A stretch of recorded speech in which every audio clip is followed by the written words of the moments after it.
Assalamualaikum warahmatullahi wabarakatuh teman-teman semua. Ketemu lagi di sini di channel YouTube saya Maret 27. Seperti biasa teman-teman, sebelum kita masuk ke pembahasan, kita simak dulu videonya berikut ini. Ternyata bahwa Presiden Jokowi pun punya ijazah yang asli dan orangnya asli, tapi dia sudah menyiksa publik bertahun-tahun. Loh. Kalaupun Pak Jokowi punya ijazah asli dan orangnya asli, waduh, bau-bau kekalahan nih kayaknya nih. Jadi ya, hentikan kedunguan ini. Dan kita makin lama makin tahu bahwa sangat mungkin ijazahnya asli, tapi orangnya yang palsu tuh. Jadi sebetulnya ini skandal. Artinya dia jahat, dia begitu. Apalagi kalau dibuktikan dia salah tuh, bahwa ijazahnya itu palsu. Dianya asli atau ijazahnya asli, dia yang palsu. Karena soal ijazah ini bukan soal pidana. Warga negara bertanya pada kepala negara. Itu pertanyaan warga negara. Harus dijawab oleh kepala negara. Bukan malah mempidanakan. Jokowi bukan kepala negara. Saya mengamati proses udah rakyat biasa ini. Tetapi ada hal yang absurd. Karena soal ijazah ini bukan soal pidana. Warga negara bertanya pada kepala negara. Kalau ternyata bahwa Presiden Jokowi pun punya ijazah yang asli dan orangnya asli, tapi dia sudah menyiksa publik bertahun-tahun. Jadi semua hal ini memperlihatkan pada kita bahwa kekacauan berpikir itu sudah terjadi dari awal. Kita ingin kembalikan masalah ijazah ini pada kepentingan akal sehat, yaitu diriset oleh Dr. Tulpan. Jadi biarkanlah riset itu berlangsung. Urusan pidana itu tidak boleh diajukan karena ini adalah pertanyaan warga negara. Harusnya kepala negara menjawab secara etis, bukan mempidanakan warga negara sendiri. Seandainya diketahui dari awal bahwa proses dia memperoleh jasa itu tidak benar, metodologinya kacau, maka mesti dibatalkan. Kan novumnya begitu kan. Nah sekarang untuk memperoleh novum itu dilakukan riset akademis. Nah riset akademis nggak boleh dihentikan, dia masih berlangsung riset itu. Jadi percaya pada publik bahwa publik menganggap kepalsuan dari Presiden Jokowi itu terbaca di dalam perilaku dia. Karena itu orang curiga, karena itu orang bertanya. Jadi karena ada kepalsuan di dalam penampilan publiknya, orang curiga ini punya ijazah apa enggak, maka orang bertanya. Jadi pertanyaan, Aduh, ini Rocky Gerung ahli apa sebenarnya nih? Apakah dengan retorikanya seperti tadi itu, dia bisa membebaskan Roy Suryo dari jerat hukum? Nah, nanti di video selanjutnya, kita akan melihat bagaimana Rocky Gerung dipermalukan hakim ketika dia menjadi saksi ahli dari Bang Tri dan juga Suginur. Dan saya jadi teringat dengan apa yang dikatakan oleh Faisal Assegaf. Kalau Roy Suryo CS ini akan bernasib sama dengan Suginur dan juga Bang Tri. Karena saksinya aja sama ya kan? Yaitu saya punya bukti bahwa tanda tangan rektor di ijazah UGM-nya Pak Jokowi itu palsu. Apalagi manusia satu ini. Buktinya saya bandingkan dengan ijazah lain yang asli Dia bandingkan. Itu titik awal ngambilnya tanda tangan aja itu sudah beda gitu. Ya, itu nanti kalau memang yang Desmond CS dan Egy Sujana CS ini mengalami apa tuh? Kekalahan lagi di sidang mereka, saya akan maju itu. Iya. Gitu. Tapi infonya nih kalau tanda tangan ya, soal tanda tangan ijazah, wali ijazahnya kan banyak. Iya. Rektor itu kan tanda tangan ijazah bisa ribuan gitu, nggak hanya ratusan tapi ribuan sekali kelulusan itu. Sederhananya, yang punyanya Pak Jokowi itu, ijazahnya yang diakui Pak Jokowi itu, tanda tangan pertama itu dari atas ke bawah. Tarian pertama itu dari atas ke bawah. Sedangkan yang lain itu dari bawah ke atas. Dari bawah itu kan ke atas. Mungkin memang itu bukan tanda tangannya Pak Rektor gitu. Iya.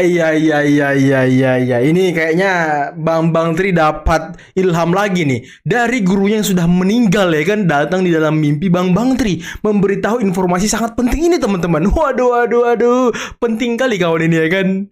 Aduh. Barangnya itu asli, Pak Jokowi terima ijazah dan wisuda.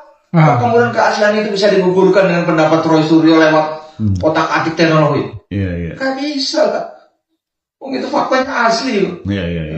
Malah kan saya kadang-kadang pernah di grup WA itu, ayo siapa yang berani mengubah dengan saya? Wow. Iya juga ya. Tantangan gitu bagus juga ya. Oh iyalah. Ayo siapa yang berani mengubah dengan saya? Iyalah. Kemarin ada yang mau bahala, dua-dua langsung masuk penjara. Biasanya kalau memang ahli itu tendensius memihak, itu biasanya ditolak oleh hakim. Walaupun dia ngomong ABC segala, hakim menilai ini nggak objektif. Ahli itu kan harus objektif. Ketahuan Karena dia strategi ini. ya karena seorang ahli itu harus memberikan keterangan sesuai dengan keilmuan yang diatur dalam KUHP maupun Kitab Undang Hukum Pidana ataupun Undang-Undang ITE. Kalau dia ahli ITE, tapi kalau dia ahli pidana dia harus berbicara sesuai dengan KUHP maupun KUHP pidana. Itu yang dibahas dia, bukan kasusnya. Walaupun penjelasan yang disampaikan oleh ahli yang mereka mau pakai untuk meringankan ini di luar persidangan, tetapi di ruang publik ya dengan disiarkan ya kan, itu tetap nggak boleh. Nggak boleh, seorang ahli itu nggak boleh terkesan memihak. Baik gitu dari ahli penuntut umum maupun ahli daripada terdakwa, itu nggak boleh memihak. Dia harus netral. Karena itulah kompetensi yang dimiliki seorang ahli daripada yang lainnya. Kalau memang dia memihak, jadi pengacara aja dia. Jadi pembela. Ahli itu kan untuk menerangkan, menerangi ilmu. Makanya keilmuan dia itu sehingga dia dicap sebagai ahli. Maka ini ahli apaan dia nih? Kritik berkenaan tadi bicara tentang kedudukan. Ya, semua pejabat, saya pun sebagai hakim boleh dikritik seperti itu. Semua orang bisa seperti.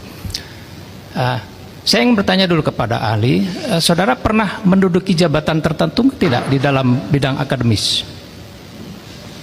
Sebagai pembantu rektor, pembantu dekan atau apapun. S1 aja nggak lulus. Saya menolak itu karena ya kalau dia jadi pembantu rektor, dia ngurusin administrasi itu. Emang kan ditawarin? Saya tanya seperti itu aja. Saya tidak bertanya tentang tupoksinya, ya. Saya bertanya apakah saudara pernah menduduki? Tidak. Saya dosen aja. Saya hanya mengajar ya. Boleh saya berandai-andai? Ya. Andaikan saudara ditunjuk menjadi purek ya atau pudek ya, bidang kemahasiswaan. Oke. Nah, di sini ada 3 hal yang akan saya tanya kepada saudara ya. Pertama, ada yang orang mengkritik tentang kedudukan saudara sebagai purek gitu, pembantu rektor misalnya bidang kemahasiswaan. Dia kritik saudara berkenaan dengan ketidakmampuan saudara, tidak cocok lah di bidang itu. Saudara tidak dekat misalnya dengan mahasiswa. Itu yang pertama. Terus yang kedua, saudara juga sebagai dosen, ya. Orang mengkritik kinerja saudara berkenaan dengan pengajaran saudara di kampus. Nah, terus yang ketiga, saya mohon maaf sebelumnya ya.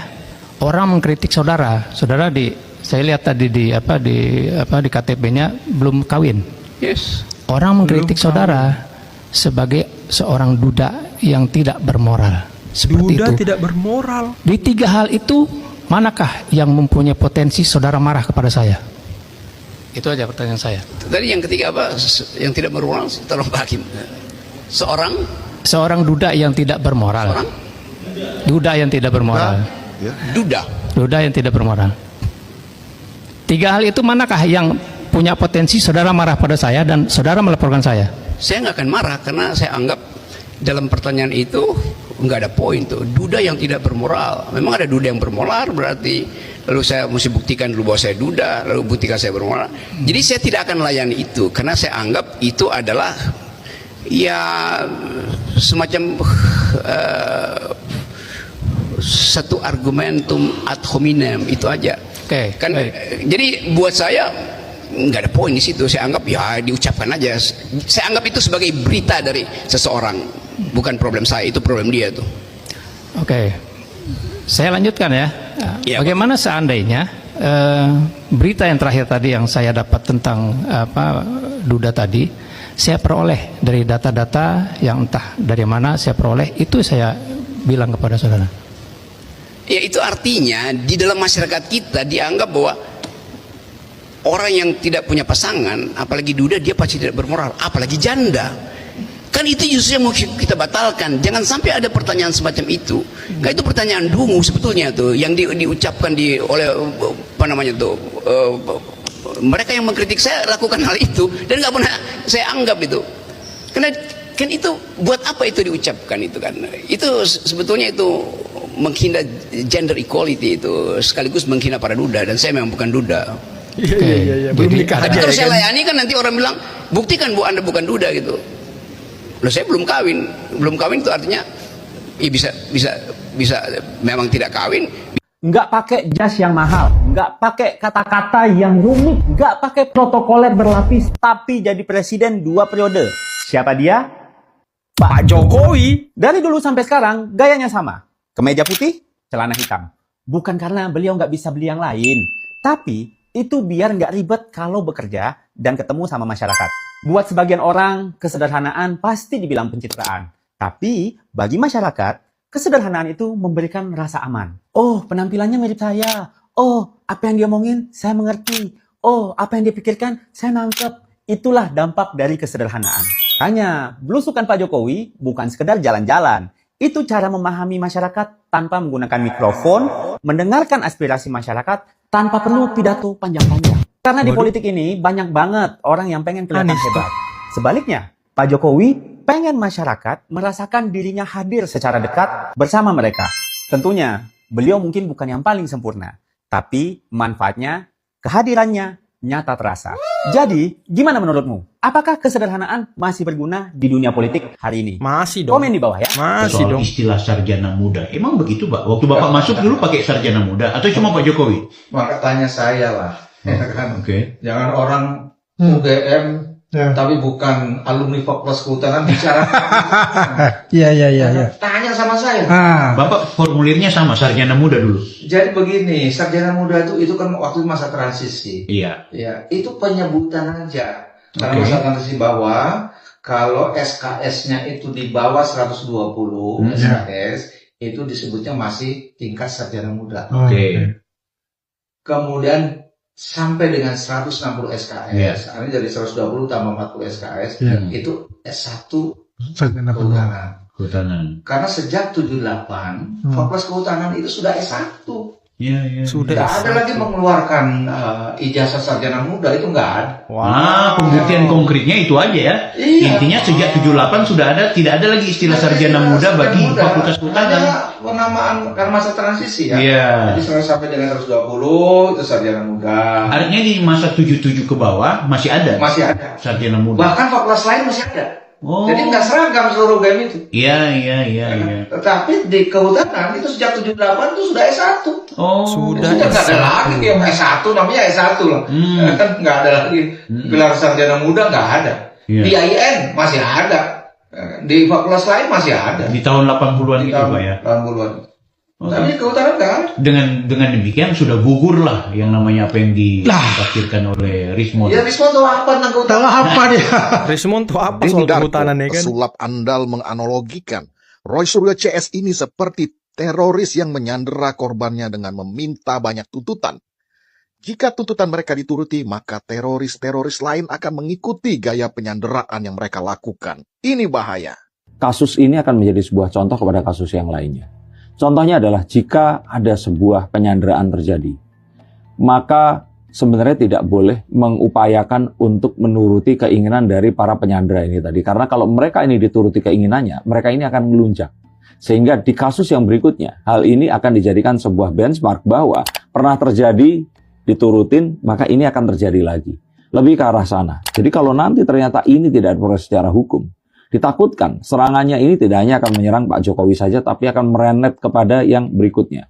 Misalkan ke Pak Prabowo, atau ke tokoh-tokoh publik yang lain yang bisa saja diperkarakan secara itu tadi, ijazahnya palsu dan sebagainya. Karena ya banyak loh, tokoh publik, selebriti, yang mereka ini mendapatkan gelar mereka.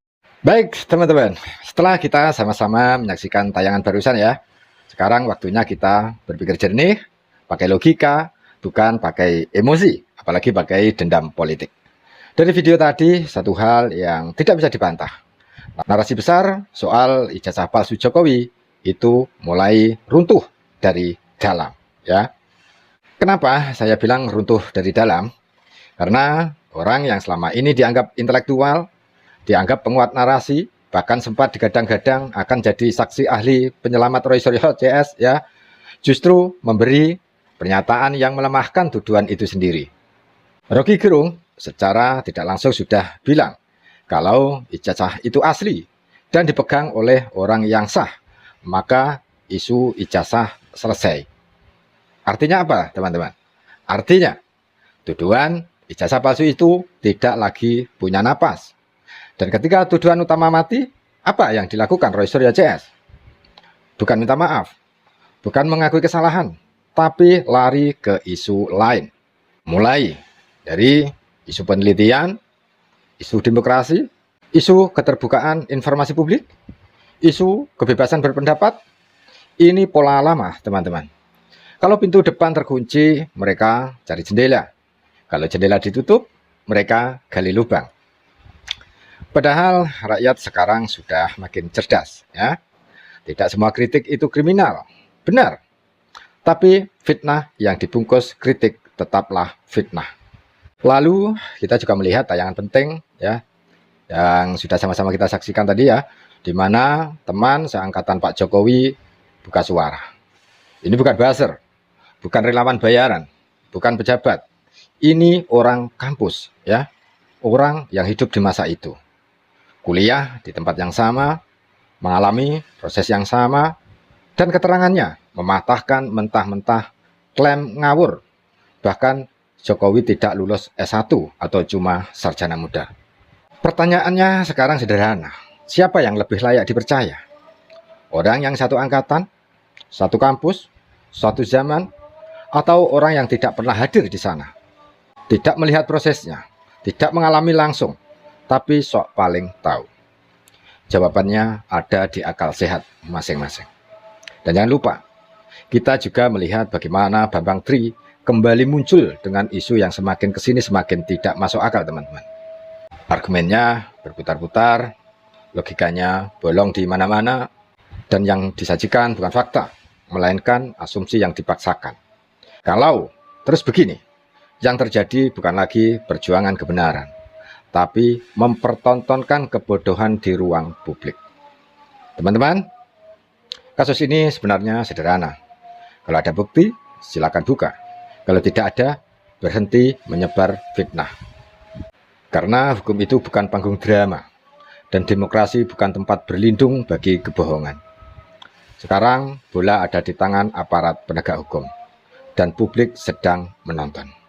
Apakah hukum akan berdiri tegak, atau justru tunduk pada kegaduhan? Yang jelas satu demi satu, topeng mulai jatuh. Dan siapa yang sejak awal bermain narasi, mulai kelihatan telanjang. Akhir kata, teman-teman, kalau kalian merasa video ini membuka mata, kalau kalian setuju bahwa fakta harus dilawan dengan fakta, bukan teriakan, jangan lupa tekan tombol like, subscribe channel Maret 27, dan share video ini ke grup WA, Telegram, Facebook, dan media sosial kalian. Tulis juga pendapat kalian di kolom komentar. Menurut kalian, ini murni kritik atau sudah masuk wilayah fitnah dan pembodohan publik? Terima kasih sudah menonton sampai akhir. Saya pamit. Wassalamualaikum warahmatullahi wabarakatuh.